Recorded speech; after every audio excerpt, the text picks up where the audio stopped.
¿Qué tal? ¿Cómo le va? Otra edición de Hola Doctor en su pantalla. La medicina, la tecnología, la ciencia han contribuido a que haya cambios dentro de lo que es la concepción humana. Y una pregunta que muchas mujeres se hacen es: ¿yo puedo ser madre después de los 35 años? De este y otros temas vamos a hablar hoy con el doctor Guillermo Ponce. ¿Cómo estás, Guillermo? ¿Qué tal, David? Bien. Muy bien. Explícale a la gente cuál es tu especialidad, porque tienes varias especialidades. En realidad yo empecé mi vida médica como ginecólogo y obstetra, Sí.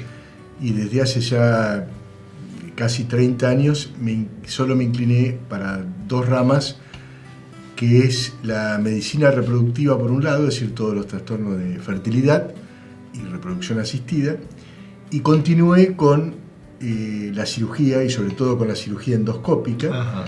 que bueno, en Bahía Blanca desde el año 90 la comenzamos a hacer, y entonces solamente hoy hago medicina reproductiva desde hace ya varios años, y cirugía endoscópica.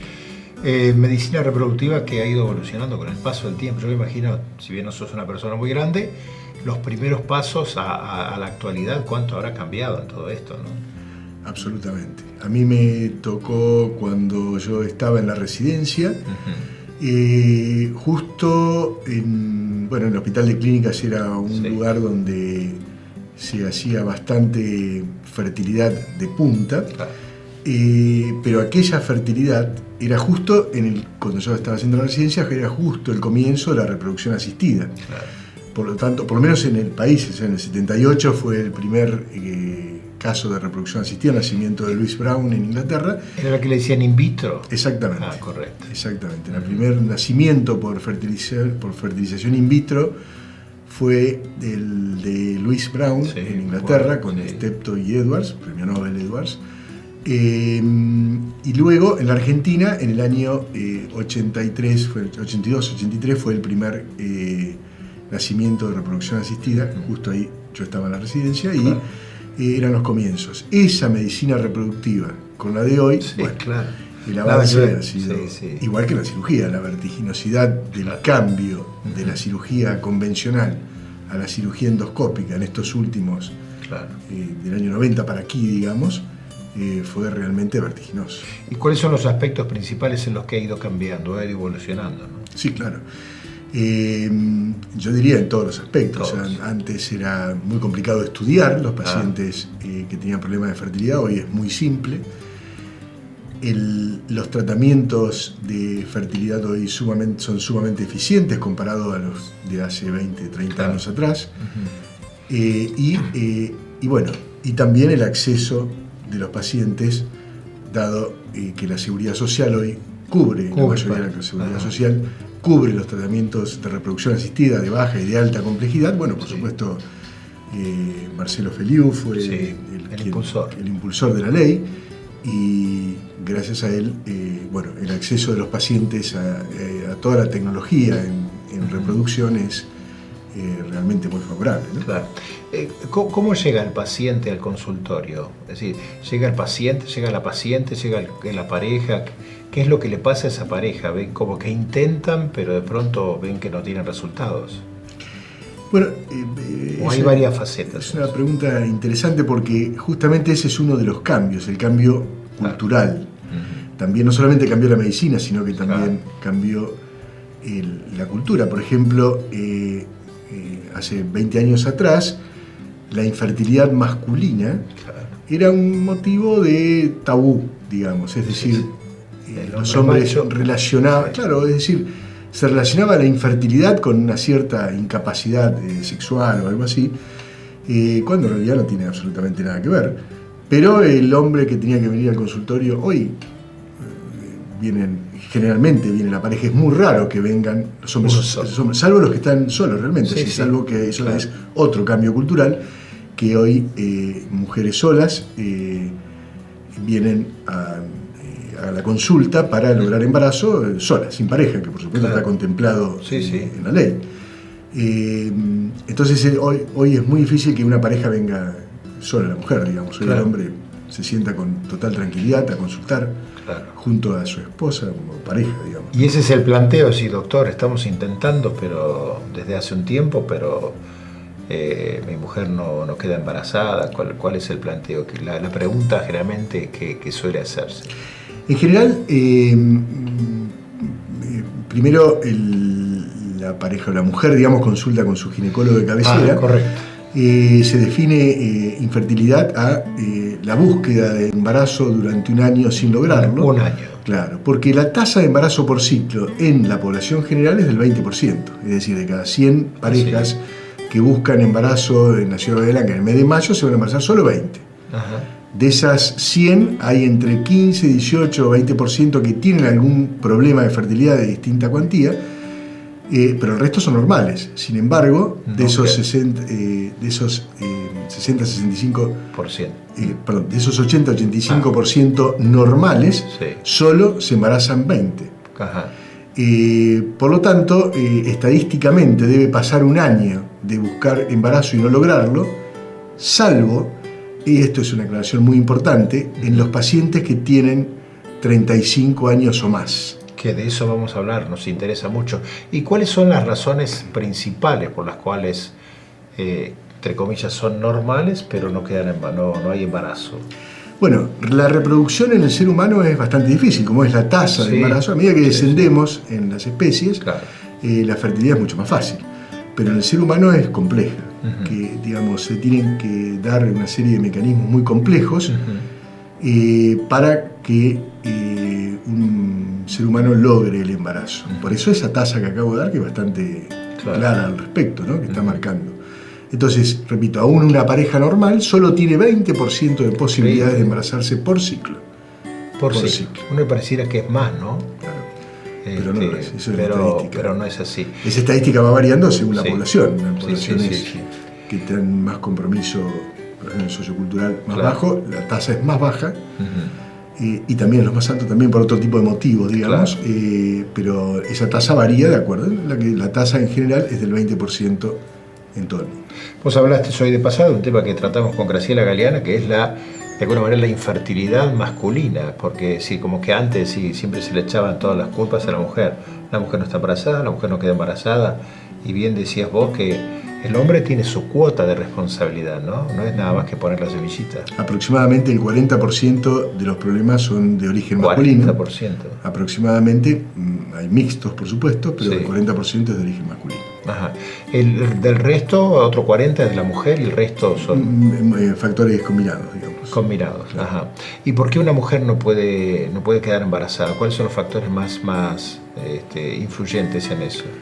En el caso de la mujer, básicamente estudiamos dos factores inicialmente, que son el factor ovárico, o lo que se llama la reserva ovárica, que se define así como la posibilidad que tiene el ovario de producir óvulos biológicamente aptos para ser fecundados, que implanten y sean capaces de llevar a un bebé a término, embarazo a término, para que nazca un bebé sano. Eso sería la salud del óvulo, que es el actor central en el mecanismo de la reproducción. Viene a ser la célula de ella, viene a ser. Exactamente. Ajá, correcto. Eso es lo que se llama factor ovárico. Y luego, el segundo factor que se estudia en la mujer es el factor tubo peritoneal, que en realidad es que la cavidad uterina y las trompas sean normales o aptas para lograr embarazo. Después hay factores secundarios que se llama segunda generación de estudios. Hoy el gran cambio está en lo genético. En lo genético. Y el gran cambio es la genética. No solamente en medicina reproductiva, sino en toda la medicina. La genética a pasos agigantados está avanzando y vamos a ver un cambio muy, muy vertiginoso pronto. Más cambio. En cómo, sí, claro. Sí, claro. Estamos en el inicio de la era genética, donde muchas enfermedades, para decirlo así groseramente, vamos a dejar de operar muchas cosas que operamos porque se van a curar genéticamente, para decirlo muy groseramente.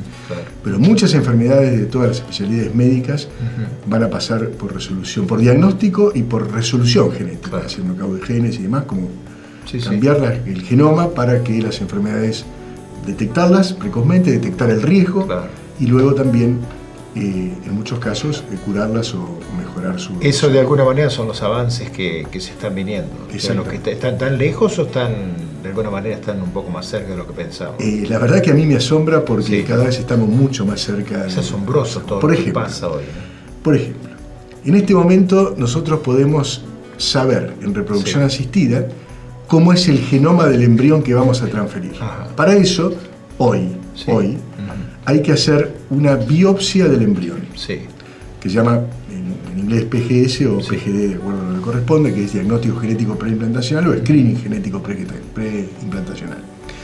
Para eso hay que tomar el embrión, hacerle una pequeña injuria con un láser, se saca una célula y esa célula, en este momento estamos haciendo dos biopsias de dos pacientes que en general se hacen mañana.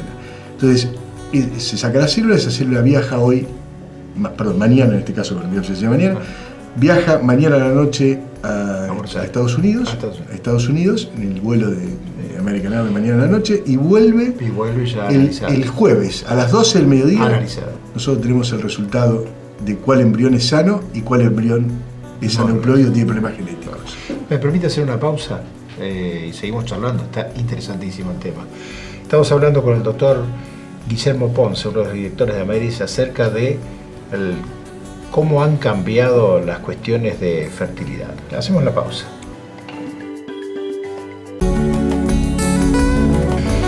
Segundo tramo de esta charla con el doctor Guillermo Ponce. Redondeamos un poquitito la explicación de este avance fenomenal de lo que es la ciencia. Decía que hoy, para hacer la biopsia del embrión y saber cómo es el genoma del embrión, es decir, saber si tiene enfermedades o no, si es viable o no, si tiene tal problema, hay que hacer una biopsia, es decir, hay que abrir el embrión, sacar una célula y mandarla a analizar. Hay estudios preliminares de hace 6 meses donde en vez de abrir el embrión, solamente tomando una gota del medio del cultivo de al lado del embrión, que está pegada al embrión, sin tocar el embrión, se puede hacer el mismo análisis. Hace 6 meses, la coincidencia de la biopsia versus el análisis de la gota era del 30%. Quiere decir que había 70% de no coincidencia, lo cual era un tema. Acaba de estar aquí el director de Easynomics, que es una empresa multinacional, está asociada a nosotros ahora, que me contó hace 20 días que estuvo aquí en Bahía Blanca, que en esa gota, ahora, en el último paper que está en publicación, que va a ser publicado ahora en Barcelona a fin de junio, la coincidencia ahora es del 90%. 90%. Es decir, que en 6 meses de coincidencia el 30% pasó al 90%. Quiere decir que dentro de pocos meses ya no se va a hacer más biopsia. El avance es vertiginoso. Guillermo, el hombre produce espermatozoides de manera permanente prácticamente. La mujer, ¿cuál es la situación de la mujer respecto de los óvulos? El mensaje que sería educativo, digamos, que de los 35 años para adelante, la fertilidad empieza a decaer. Los óvulos, la reserva ovárica que había definido en el primer bloque, empieza a decaer. Entonces todas las tasas de embarazo, de aborto espontáneo aumentan, de malformaciones aumentan, etc., porque empieza a decaer la fertilidad. En el medio de un cambio cultural muy interesante, es decir, hoy el principal motivo de consulta en un centro de fertilidad son mujeres de 35 años o más que buscan embarazo con su reserva ovárica disminuida, por eso consultan, porque no se pueden quedar embarazadas. ¿Por qué? Porque cambió la cultura. Es decir, las mujeres, la inserción, nuestras abuelas a los 14, 15 años estaban pensando en tener hijos solamente, y a los 16, 17, 20 ya tenían la fábrica cerrada, por decirlo de alguna manera. Luego, hoy la mujer tiene una inserción sociocultural, económica, totalmente diferente, profesional, todo lo que sabemos acerca del desarrollo de la mujer, y luego se casa y tiene hijos, viene el deseo de tener hijos cuando ya tiene 35 años o más, es el principal cambio. Y el segundo cambio son el segundo matrimonio, que es extremadamente frecuente, que nueva pareja, vuelven, rehacen. Entonces hoy una mujer que antes a los 45 años era ya grande, digamos, hoy no, hoy hace deporte, está insertada en la sociedad como una mujer absolutamente joven, cambió totalmente. Y puede ser mamá también. Y por supuesto puede ser mamá también, con ciertas. Porque cambió, ahí está la cosa, cambió la cultura. Y ciertos riesgos. Y ciertos riesgos. depende qué tratamiento se use. Lo que digo, cambió la cultura, pero no cambió la biología. O sea, de 35 años o más, bueno, increíble, la reserva ovárica disminuye sí o sí. Después están los programas de ovodonación, etcétera, pero ya es otro tema, digamos. En realidad, lo que me parece que la población debe saber es que de 35 años para adelante, bueno, la reserva ovárica disminuye, la situación de la fertilidad se complica. Teniendo en cuenta eso, la mujer puede ser en su época más fértil, creo que el pico creo que es a los 25, ¿puede hacer reserva de óvulos? Bueno, eso es una pregunta muy interesante. En los países desarrollados, sabiendo esto que acabo de aclarar, muchas mujeres que saben que no tienen resuelto su fertilidad o su deseo de fertilidad, o que no tienen pareja, o que están con proyectos, etcétera, etcétera, lo que hacen es vitrificar o criopreservar óvulos. Cuando los óvulos una forma de congelar, ¿no? Sí, claro. Vitrificar es el término técnico que corresponde, pero en realidad es criopreservar óvulos. Para esos óvulos van a quedar en esa edad, es decir, de 25, 27, lo que fuera, y luego pueden ser usados cuando una mujer tenga 40, 45, hasta los 50 años. Son sus propios óvulos. Son sus propios óvulos cuando son todavía sanos, entre comillas, o cuando todavía son fértiles. Y la reacción de ese óvulo cuando se lo descongela, por decirlo de alguna manera, es la misma, es decir, la misma que hubiera tenido si hubiera tenido ya 25 años, a la edad en la cual se vitrificó. Las técnicas de vitrificación, tanto sea de embriones como de óvulos hoy, está realmente muy normatizada y es bastante buena. Por lo tanto, los resultados de la desvitrificación, más de embriones, pero también de óvulos, es realmente más que aceptable. Y eso también avanza. Y aparte de eso, es otra cosa que es interesante. Eso es un kit que se usa en Cornell, en Nueva York, en Tokio, en donde fuera, y en Bahía Blanca. Es decir, es el mismo kit. Lo tenés ahí, lo llevas a donde quieras. ¿Y qué cantidad de óvulos? ¿Hay una cantidad determinada? En realidad, una mujer que vitrifica sus óvulos, se vitrifica la mayor cantidad de óvulos que pueda. La mayor que puede. La mayor cantidad de óvulos que pueda, por supuesto. Claro. Hasta más tenga, mejor, obviamente. Sí. Hay gente, bueno, que en torno de esto de la concepción y más se hace muchísimas preguntas. ¿Sí? Por ejemplo, ¿se puede elegir el sexo? El sexo se puede diagnosticar primero con esto. Diagnosticar, no elegir. Primero se puede diagnosticar con esta técnica que explicaba yo de diagnóstico genético preimplantacional. Uno sabe si el embrión es XY o XX, digamos. Claro. Solamente se puede elegir cuando hay problemas transmisibles, enfermedades transmisibles ligadas al sexo. Enfermedades genéticas ligadas al sexo. En ese único caso se puede elegir. Sí, ¿qué enfermedades, por ejemplo? ¿Alguna o dos? ¿Cuáles pueden ser? Muchas enfermedades. Hay muchas enfermedades que están ligadas al sexo, o sea que se lo transmite a los varones o a las mujeres. Claro. Entonces, en ese caso, si se lo transmite a los varones, solamente se transfieren embriones X0, es decir, X mujer, digamos, y no a los varones. ¿Y la mujer va a la consulta y pregunta eso, pide eso? Si yo quisiera tener un varón, yo quisiera tener una nena, ¿o no? No, generalmente no tanto. se sabe que esto no se puede. Claro. No se puede, por lo menos convencionalmente. Esto nos lleva a hacernos montones de preguntas, ¿no? Por ejemplo, hay bancos de semen hoy en día en distintos lugares. Es decir, una mujer, uno ve todos los días los casos de los famosos y demás. Se puede elegir semen, se puede elegir no sé si el caso de los óvulos es lo mismo. Es lo mismo, hay bancos de semen y bancos de óvulos. Ajá, ¿cómo es la situación en esos casos? Bueno, en realidad lo que se puede elegir todo lo que se ve mediáticamente, en Estados Unidos hay una concepción un poquito diferente. Hay todo tipo de elección, digamos, tiene que ver con muchas cosas que todo el mundo conoce, porque está en todos los medios. En general, lo normatizado por la Sociedad Americana de Medicina Reproductiva, por la Sociedad Argentina, es que solo se puede elegir características fenotípicas generales, grupo sanguíneo, etcétera, pero no de tantos detalles como se ve en los medios. Claro, no, los casos de Marley, de tanto eso hace que empiecen a hacerse muchas preguntas la gente, ¿no? Es decir, yo quisiera tener un gordo como el que tiene Marley o no es así. En general no es así. No es así. Sí, eso es más, repito, eso pasa mucho en países como en Estados Unidos, pero en general no es así en general. Claro. Una consulta que por ahí es un poco no es tan así, más crítica. ¿Van parejas de mujeres a cantidad? ¿Sí? Cantidad. Sí, por supuesto. Sí. Pareja de mujeres y pareja de hombres parejas solas. Y parejas de hombres también. También. En el tema de esto es importante, parejas de hombres también, lo que pasa es que es más complicado en la pareja de hombres porque necesitan la subrogación uterina.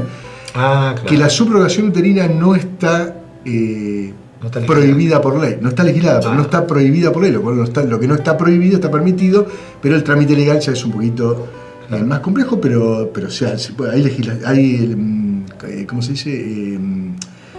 No me sale la palabra de cuando hay jurisprudencia. Hay jurisprudencia al respecto, hay muchos casos hechos en el país y hay jurisprudencia de manera que se puede hacer, porque repito, no está prohibido, no está. Claro. Yo me imagino que antes sería toda una sorpresa, ahora prácticamente es más común. Claro, esto, ¿no? no lo es. Es más complicado porque hay que subrogar un útero, digamos, diferente a dos parejas de mujeres, porque bueno, es más fácil, la mujer es el factor central en el mecanismo de la reproducción. Digamos, ¿no? Y en el caso de dos mujeres, por ejemplo, que pretenden tener un hijo y demás, y bueno, ¿cómo se elige cuál de las dos va a ser la...? Eso es una decisión personal de la yo voy a ser la que dono los óvulos, o aporto los óvulos, yo voy a... La diferencia es que si una mujer... eso es una decisión personal de cada pareja. Sí. Que cada uno decide y plantea su situación. Y cuál es su deseo, digamos. Si una pareja de dos mujeres, una decide que sea con sus óvulos y con su útero, es más sencillo porque se puede hacer baja complejidad. Si deciden usar los óvulos de una y transferirlos al útero de la segunda, hay que hacer reproducción asistida de alta complejidad, es una fertilización in vitro, hay que sacar los óvulos afuera, fertilizarlos y luego transferir. Esa es la diferencia, digamos. Pero la elección es de la pareja. La última pregunta, doctor, esto da para más, ¿no? Pero bueno, ¿qué consejo le damos a una mujer que tiene 35 años, todavía no ha tenido un niño y dice, bueno, ahora quiero buscar un embarazo? Bueno, saber que de los 35 años para adelante, biológicamente la situación es más compleja, por lo tanto, no perder tiempo. Sí. Es decir, tanto sea si está a tiempo de criopreservar óvulos en el caso que no tenga resuelta su situación de pareja y demás, no perder tiempo es el mensaje claro. Exacto. Bueno, le agradecemos muchísimo, la verdad que muy clarito todo. La gente de Brix te deja para que disfrutes cuando te vas por ahí a tu casa, al campo, este buen video. Muchísimas gracias. Muchísimas gracias, David. Estuvimos con el doctor Guillermo Ponce, uno de los redactores de Américas, hablando de esto y trató, y seguramente con gran claridad, de responder a las mujeres. ¿Se puede ser mamá después de los 35? Por supuesto que se puede ser, pero él lo que siempre dice y lo que recomienda es no perder tiempo. Este programa se puede ver también en el Facebook en Hola Doctor. La semana que viene volvemos con otro tema que seguramente va a ser tan interesante como este. Muchas gracias. Adiós.